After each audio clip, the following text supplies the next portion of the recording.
Bonjour, je m'appelle Yann Del, documentariste et journaliste indépendant. J'ai décidé de faire cette vidéo pour vous parler de ce 20 décembre 2020, cette manifestation qui a eu lieu devant les bureaux de M. Legault. Cette manifestation avait un seul but, c'est de demander au gouvernement qu'on aimerait avoir un débat public sur la gestion de la crise sanitaire actuelle.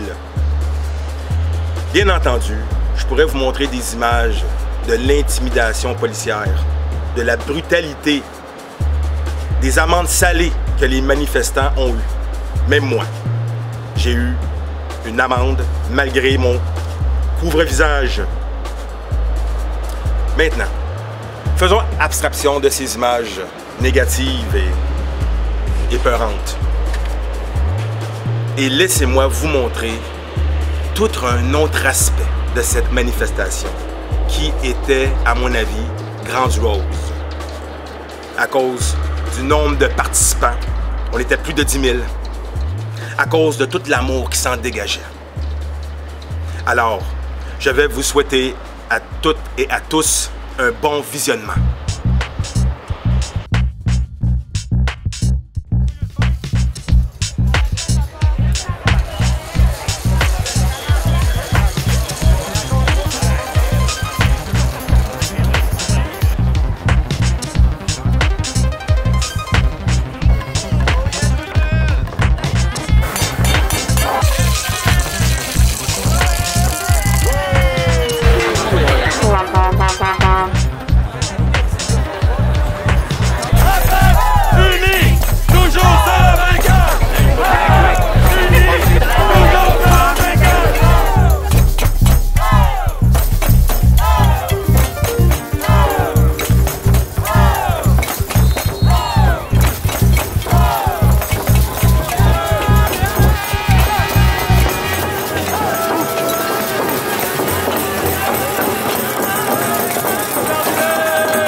montrer aux gens que l'union est plus importante que n'importe quel pseudo-virus.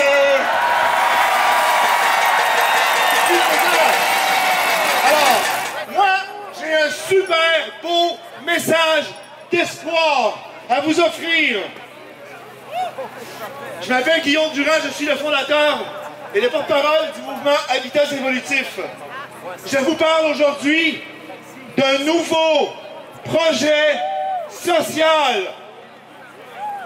Un projet qu'on va pouvoir faire ensemble. Aimeriez-vous vivre dans un modèle basé sur l'échange et le partage? Aimeriez-vous réduire substantiellement votre coût de la vie et ainsi cesser de perdre au lieu de la gagner? Aimeriez-vous produire et consommer localement?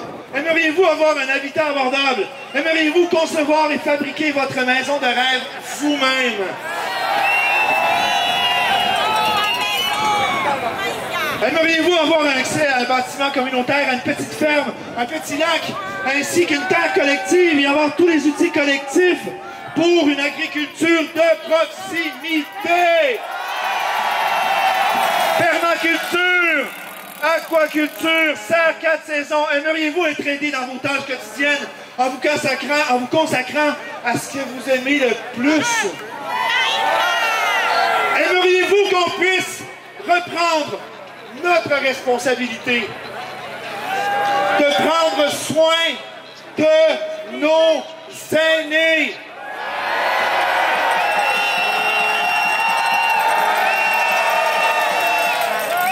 Chaque fois qu'on sort dans la rue, ils nous accusent de propager le virus. Mais depuis le mois d'avril, j'ai jamais rencontré personne de malade.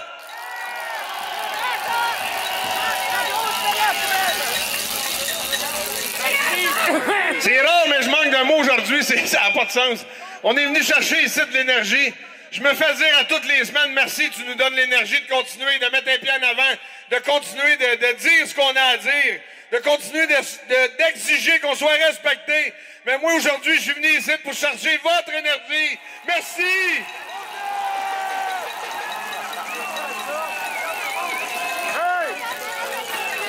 Il y a des gens qui demandent un débat public depuis longtemps. Nous autres, on a juste fait un petit fuck you Legault puis on a créé une petite dresse parce que les merdias ont couru après nous autres pour avoir notre version. Peut-être qu'ils pensaient de nous déboutonner, mais ils n'ont pas réussi, je pense. On va devoir crier plus fort. On va devoir parler.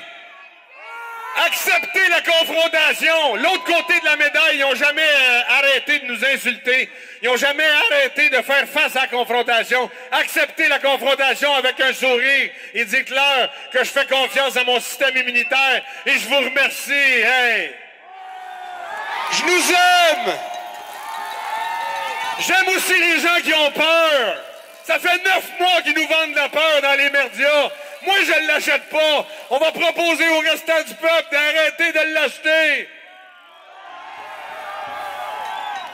Fait que sur ça, je ne prendrai pas plus de votre temps. Vous avez une belle brochette d'orateurs aujourd'hui. Puis il y a des gens qui ont été impliqués pendant longtemps pour organiser cette journée qui est plus que mémorable. Je vous souhaite un joyeux Noël. Puis lâchez pas! Par applaudissement ici, là, combien qu'il y en a qui ne prendront pas le vaccin? Au début de la pandémie, ils nous ont dit « ça va bien aller ».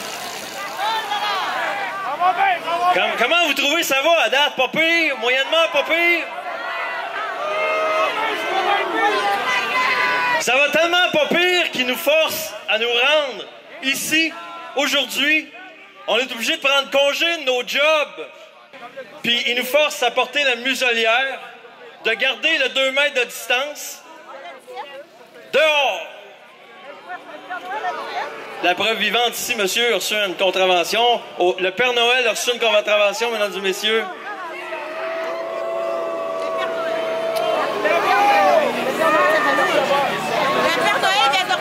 Aujourd'hui, mesdames et messieurs, je voulais rendre hommage à ma meilleure amie, Morgane, qui s'est enlevée la vie en mai passé. Parce que sa business s'en est allée sur la bombe. Une business qui a mis toute sa vie à monter, puis qui ne pouvait plus survivre. Puis le plus ironique dans tout ça, c'est que sur son certificat de décès, ils ont marqué COVID-19, les estis. Aujourd'hui, je voulais rendre hommage à notre jeunesse aussi. On n'en parle pas assez, mais eux autres, il faut qu'ils se lèvent à tous les matins avec la muselière, avec la distanciation sociale, malgré la distraction aussi que tout ça engendre autour d'eux. Les mesures excessives qui changent à toutes les 5 minutes. Ben, les jeunes aujourd'hui, on est tous ici puis on va se battre pour vous!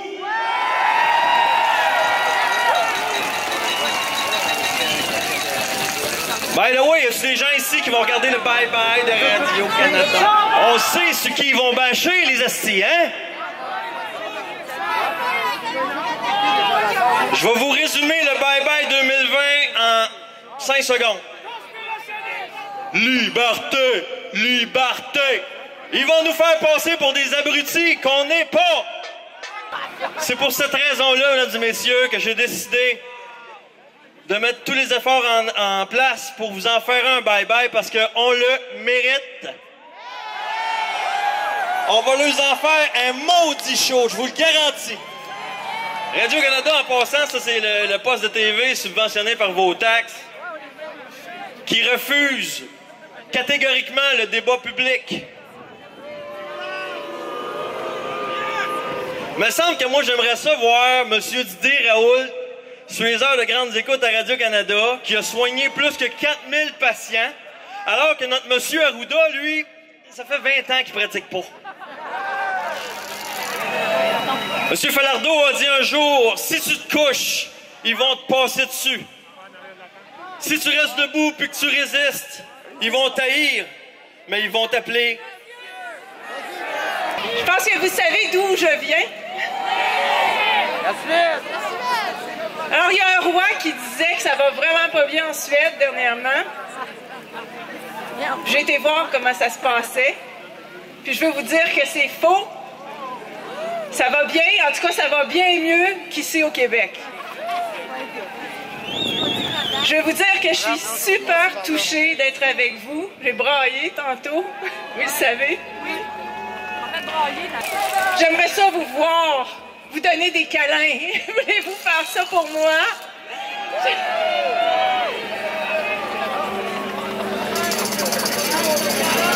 Donc, les journaux vous racontent n'importe quoi. C'est ce que j'ai découvert, moi, en étant sur place. Mais les médias puis les gouvernements, ils n'ont pas le pouvoir que vous avez à l'intérieur de vous émanciper. C'est aussi ce que j'ai découvert. Vous avez chacun un pouvoir intérieur, un pouvoir dans votre esprit. Moi, j'ai décroché complètement. C'était aidant d'être en Suède pour décrocher, mais vous pouvez le faire aussi. Juste à être ensemble. On est-tu bien ensemble? Vous êtes extraordinaires, je vous le dis. Il y a des gens qui ont subi un lavage de cerveau. Ça aussi, je m'en suis rendu compte, mais pas vous. Alors, demandez-vous qu'est-ce que vous avez en dedans de vous d'extraordinaire qui fait que vous êtes qui vous êtes et que vous avez réussi à ne pas vous faire avoir. Et c'est avec vous qu'on va faire un monde meilleur. Merci tellement d'être ici. Merci. Nadine Pougereau, je suis thérapeute en relation d'aide, mais avant ça, je suis une fille de résistant. Mon père, à l'âge de 9 ans, à la Seconde Guerre mondiale, a porté les messages dans son cartable, dans son sac d'école, parce que mon grand-père était fait prisonnier dans les camps de travail.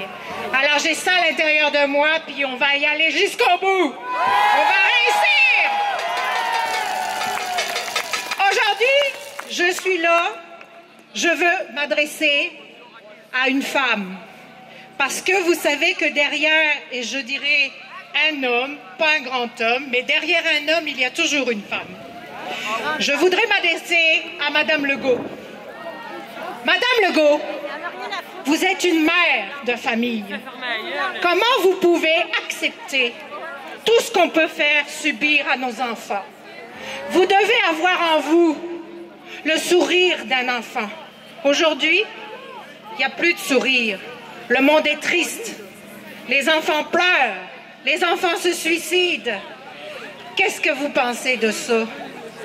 Moi, j'aimerais ça que vous y réfléchissiez. Puis vous avez un devoir. Vous êtes l'épouse du Premier ministre. Vous avez à le conseiller.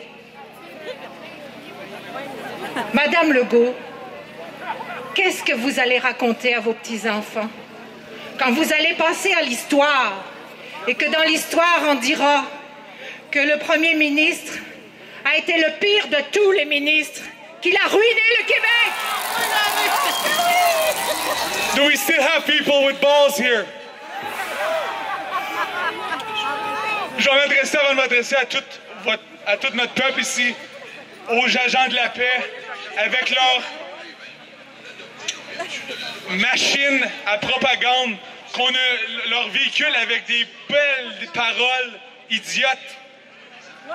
Ça, j'ai vu ça. Si on fait une simple recherche, on voit ça en Corée du Nord. Avec de la propagande de peur, je trouve ça dégueulasse. Je trouve ça dégueulasse qu'on est rendu là au Québec. J'en reviens pas qu'on a des voitures avec des paroles de même. Décroisez-vous vos bras, les policiers. J'ai honnêtement honte. Puis honnêtement, je vous respecte. J'en entraîne beaucoup. Je respecte l'agent de la paix. Mais on a des familles, on a des générations qui s'en viennent. Même si vous avez de l'argent, de la fonction publique, il faut y aller pour qu'est-ce qui est vrai, qu'est-ce qui est logique. Et ça, ce n'est pas logique. Guys, en ce moment, je pourrais être en Europe, j'ai une maison en Europe. J'ai décidé avec ma femme Irina de revenir au Québec pour me battre pour mon peuple. Et je trouve ça dégueulasse que nos décideurs en ce moment se laissent mener par le bout du nez par l'OMS. Parce que oui, notre Québec écoute à la lettre les mémos de l'OMS sans même écouter leurs conseillers et sans même écouter les milliers de leaders mondiaux, experts, virologues, épidémiologistes. On les écoute pas. On leur dit non, on veut rien savoir parce que on sait bien que nos petits docteurs payés ils savent mieux que les 35 000, les milliers de docteurs à travers le monde. On parle simplement dans les derniers 5 ans, 675 millions de dollars au fédéral qui étaient donnés de nos taxes, nos impôts dans la société d'État de Radio-Canada. Donc, ils nous doivent bien, ils devraient travailler pour nous, ils devraient être capables d'aller organiser un débat public. Et là, je vous lance la question, s'ils ne le font pas, qu'est-ce qu'on s'attend de cette société-là? On s'attend qu'on le penche puis on le prend dans le cul? Dans cette situation hypothétique-là, moi, je m'attendrais à une révolte, je m'attendrais à quelque chose de cette société-là. On ne veut pas se rendre à là. Évidemment, on est un peuple fort, pacifique et critique. Mais je veux dire, qu'est-ce qui se passe, là? C'est aberrant que le gouvernement n'écoute pas et même renier des docteurs qui se sont ralliés ensemble pour vouloir leur parler, d'avoir une approche différente. Ils les écoutent pas. Donc, qu'est-ce qu'on s'attend? Je le lance, la balle est dans leur camp. Ce débat public, il vous appartient, il appartient au peuple. Ce que je vais dire, c'est que c'est un droit acquis, parce qu'il fait partie de la Charte des droits et libertés. Et chacun, parce que là, la liberté d'expression, il nous l'a enlevé, puis le droit à l'opinion. C'est pour ça que le débat public est très important, c'est à chacun de vous, c'est pour les enfants, pour les aînés, pour le Québec. Là, on va exiger, étant donné que c'est devenu politique, le Premier ministre, il doit se présenter. On va l'exiger parce qu'aujourd'hui, vous avez le droit de savoir, c'est le peuple qui va poser les questions et non les journalistes, parce que on sait que dans leur conférence de presse, là, ils s'amusent. Je suis désolé de le dire, moi j'ai toujours été pacifique, mais moi j'ai été brimé. Nous avons été brimés, Audrey-Anne. Chacun de vous ici a été brimé de ses droits. Il faut avancer ensemble. Il faut croire au débat public. On a travaillé longtemps, moi puis Audrey-Anne. On a manifesté. La première fois quand on est arrivé à Radio-Canada, on était 2. Mais moi, je savais où est-ce qu'on va y aller. On va l'avoir, notre débat public. Et c'est important.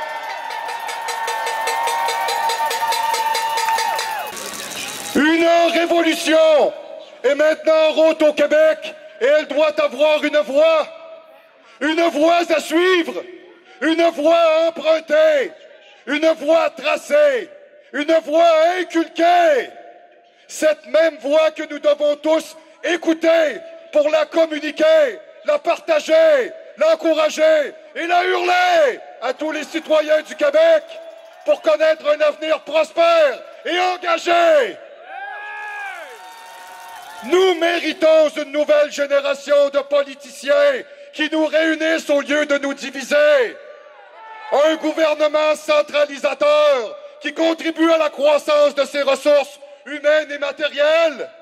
Une nouvelle génération de populations instruites à la transparence et au combat dictatorial qui, depuis presque un an, nous fait voir et comprendre que l'incompétence, la mécréance, la nonchalance et l'ingérence ne feront plus jamais partie de nos exigences comme peuple uni et distinct. J'aimerais rappeler à tous ces policiers qui sont là pour opérer illégalement, selon les lois des mesures d'urgence, article 31, aucun gouvernement ne peut modifier ses pouvoirs policiers par décret. Vous êtes donc illégal et inconstitutionnel. J'en ai pas peur.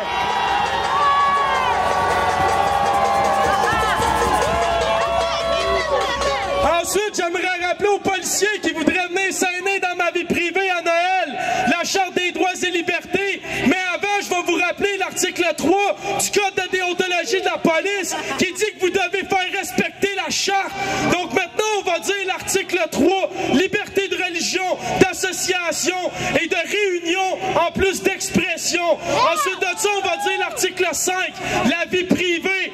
Ensuite de ça, on va dire que l'article 7, la demeure est inviolable. C'est un sanctuaire. Donc vous êtes passible de crime.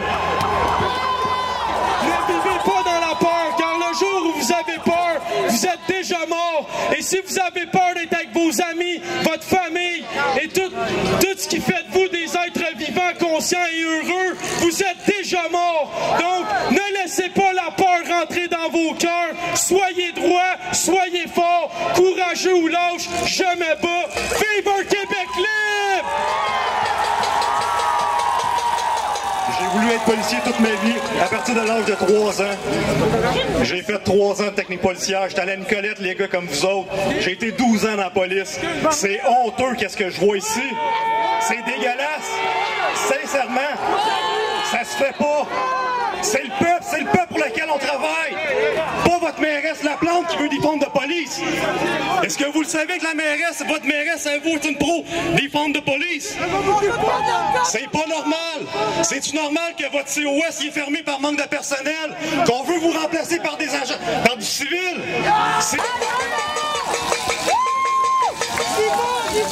Je suis rentré dans la police pour aider les gens. Hein, quand on faisait du bénévolat, quand on voulait rentrer dans les policières pour montrer qu'on était des gentilles personnes.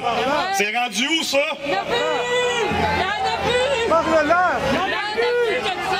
Pendant 12 ans de temps, j'ai entendu chialer sur notre convention. On se plaint de notre argent, on se plaint de nos conventions. On n'a pas assez d'argent. La direction veut nous enlever des choses sans arrêt. Non-stop. Puis ils vont continuer à nous en enlever à chaque fois. Trouvez-vous ça normal que le directeur de la Sûreté du Québec, Martin Tépanier, s'est fait tasser de bord? C'est pas normal. Il y a quelque chose qui se passe. J'ai vu Dave Leduc, mon chum, qui vient de se faire arrêter.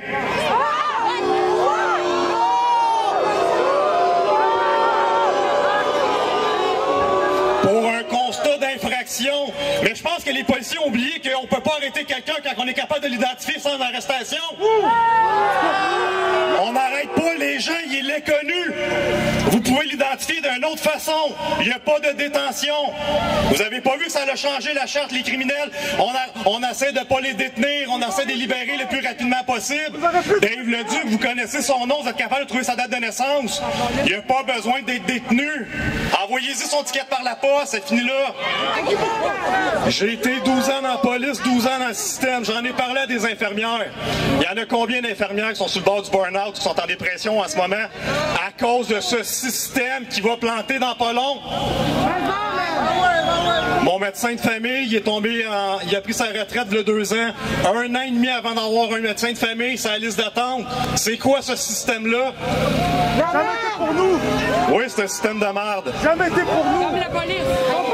Les paramédics qui se lèvent pas non plus, les ambulanciers. Hein? Ça prend 17 ans un ambulancier avant d'être top solaire.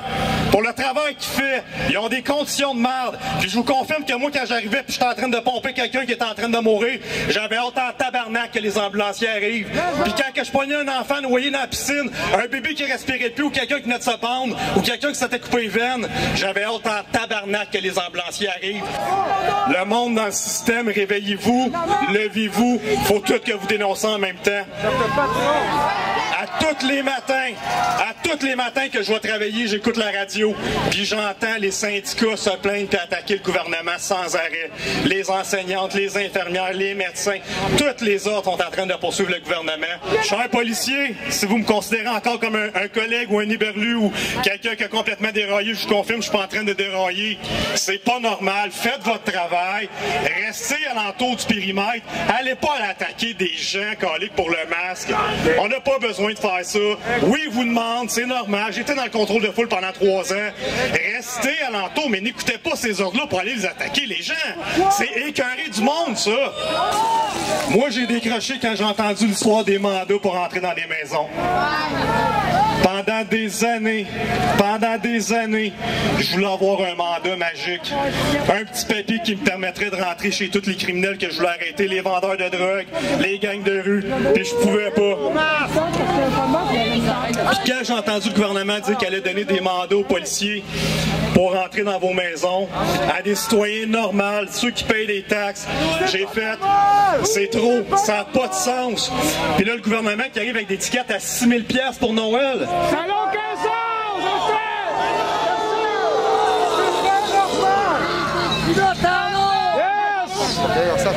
Là, stressez pas pour Noël. Là. Moi, tous mes contacts que j'ai encore dans la police, il n'y en a pas de policiers qui vont rentrer dans vos maisons et donner des tickets de 6 000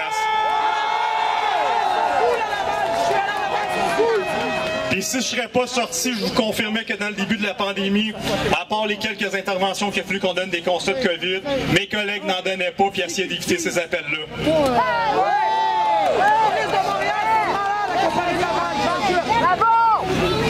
Ça fait plusieurs policiers là, cette année qui ont commencé à se suicider. Ça va pas bien. Ils sont tous sur le bord du burn-out. Nous autres, à Laval, on s'est fait voler nos fonds de pension. Tout le monde s'est fait voler les fonds de pension. Faut qu'on fasse 3 ans de plus dans ce système-là. Ça va de pire en pire. Il faut, chers policiers, que vous vous levez en même temps que le peuple. Les gens commencent à réaliser. Les gens réalisent la corruption du gouvernement et de tous les ordres. Puis là, vous l'avez remarqué, hein? Depuis ma sortie, c'est qu'est-ce que j'ai eu? Un commerce incendié. Le même soir que TVA est venu à me voir.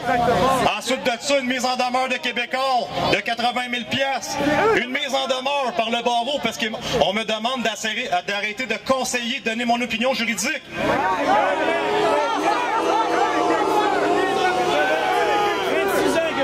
Quand j'ai répondu au barreau, je leur ai dit, madame, je comprends pas, j'ai été 12 ans dans la police, puis j'ai passé 12 ans à donner des conseils juridiques.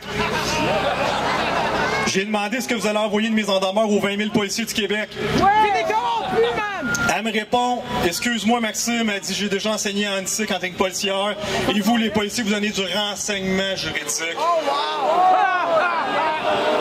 Je ne sais pas si ça connaît la définition d'un synonyme, mais opinion, conseil puis renseignement, ça ressemble pas mal.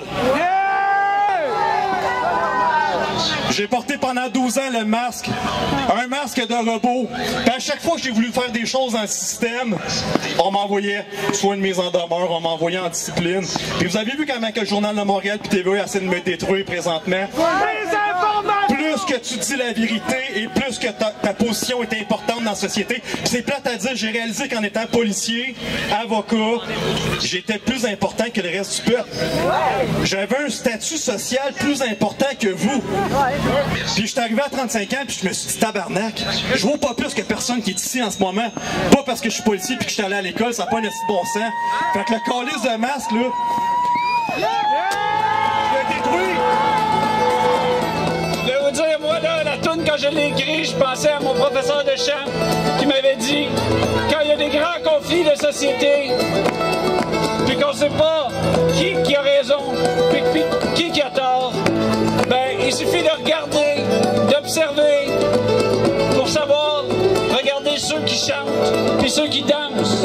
C'est eux autres qui ont raison!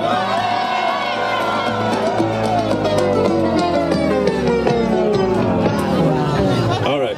Faut danser, faut chanter, faut répéter. Let's go! Chanson répond. À la veille du printemps 2020, je me suis levé. À la veille du printemps 2020, je me suis levé. Ils ont dit à TV qu'il faut tout arrêter, les centres d'achat fermés, les restaurants désertés, puis l'hockey, puis le côté, faut rester à cavalier, à l'épicerie, faut se distancier, les enfants ont plus le droit de jouer, faut fermer nos portes à clé, pour 3 semaines ça va durer. J'ai peut-être peur du coronavirus, mais c'est pas une raison pour arrêter de penser. J'ai peut-être peur du coronavirus, mais c'est pas une raison pour arrêter de penser. À la Clairefontaine, le rossignol a chanté. À la Clairefontaine, le rossignol a chanté. Réveillé à Béranger, des CHSLD, les préposés effrayés, ça va de tout bord, de tout côté, abandonner les hydratés, pas personne pour les aider. La COVID est blâmée, mais les familles se font niaiser. Pas moyen de confirmer, on refuse les autopsies. J'ai peut-être peur du coronavirus, mais c'est pas une raison pour arrêter de penser. J'ai peut-être peur du coronavirus, mais c'est pas une raison pour arrêter de penser. Un joli matin, en ligne, j'ai remarqué. Un joli matin, en ligne, j'ai remarqué. Les experts en médecine qui se font censurer, des journaleux véreux qui discréditent tous ceux qui partagent contrôlés comme ceux du centre protégé. Hydroxyde, chloroquine, vitamine C, vitamine D, virologues, infectiologues, complètement discrédités. J'ai peut-être peur du coronavirus, mais c'est pas une raison pour arrêter de penser. J'ai peut-être peur du coronavirus, mais c'est pas une raison pour arrêter de penser. À la veille de l'été 2020, je vais réveiller. À la veille de l'été 2020, je me suis levé. La première de penser, on a hâte de se lever pour aller travailler, pour profiter de l'été, pour célébrer les mariés, pour remplir nos aînés, mais ils nous disent no way. Ben moi je viendrai, puis par-dessus le marché, tu vas te promener. Masqué! J'ai peut-être peur du coronavirus, mais c'est pas une raison pour arrêter de penser. J'ai peut-être peur du coronavirus, mais c'est pas une raison pour arrêter de penser. Au chant de l'alouette, je te plus beurrer. Au chant de l'alouette, je te plus beurrer. Alouette, alouette, je te plus beurrer. Si ton masque est soulié, si t'as besoin de respirer, tu vas te faire blâmer au magasin barré. Mon moyen de pousser, la police va t'achaler. C'est le point de plus clinique, puis t'es tenu, t'es confiné. Puis si tu fais le party, les voisins vont dénoncer, les journaux vont rire de toi, puis ta famille va terminer. J'ai peut-être peur du coronavirus, mais c'est pas une raison pour arrêter de penser. J'ai peut-être peur du coronavirus, mais c'est pas une raison pour arrêter de penser. À la veille de l'automne 2020, je me suis levé. À la veille de l'automne 2020, je me suis levé. Ah, j'ai mis mes culottes, puis je suis allé protester. Les gens parlent milliers pour mon droit de liberté. Unis pour dénoncer la campagne de beurre à TV, les journaleux véreux. On n'a plus besoin d'eux, puis de premier ministre aussi, qui s'étoffe avec ses mentis. J'ai peut-être peur du coronavirus, mais c'est pas une raison pour arrêter de penser. J'ai peut-être peur du coronavirus, mais c'est pas une raison pour arrêter de penser. À la veille de Noël, j'ai été réveillonné. À la veille de Noël, j'ai été réveillonné. Avec des complotistes qui se sont ramassés au parc La Fontaine, entourés de policiers. On a chanté, on a dansé, on a têté, on est fini. Les tickets sont arrivés, mais on va pas les payer. C'est pas pour des scènes qu'on va traquer notre liberté. C'est pas pour des scènes qu'on va traquer notre liberté. J'ai peut-être peur du coronavirus, mais c'est pas une raison pour arrêter de penser. J'ai peut-être peur du coronavirus, mais c'est pas une raison pour arrêter de penser. J'ai peut-être peur du coronavirus, mais c'est pas une raison pour arrêter de danser. J'ai peut-être peur du coronavirus, mais c'est pas une raison pour arrêter de danser. J'ai peut-être peur du coronavirus, mais c'est pas une raison pour arrêter de fêter. J'ai peut-être peur du coronavirus, mais c'est pas une raison pour arrêter de danser. J'ai peut-être peur du coronavirus, mais c'est pas une raison pour arrêter de danser. J'ai peut-être peur du coronavirus, mais c'est pas une raison pour arrêter de chanter. J'ai peut-être peur du coronavirus, mais c'est pas une raison pour arrêter de chanter. J'ai peut-être peur du coronavirus, mais c'est pas une raison pour arrêter de penser. J'ai peut-être peur du coronavirus, mais c'est pas une raison pour arrêter de penser. J'ai peut-être peur du coronavirus, mais ça m'enlèvera pas ma liberté de penser. J'ai peut-être peur du coronavirus, mais tu n'enlèveras pas ma liberté de penser. J'ai peut-être peur du coronavirus, mais c'est pas une raison pour arrêter de penser. J'ai peut-être peur du coronavirus, mais c'est pas une raison pour arrêter de penser. Ah non, j'ai vu peur du coronavirus, mais tu m'enlèveras pas ma liberté de penser. Non, j'ai vu peur du coronavirus, mais tu n'enlèveras pas ma liberté de penser.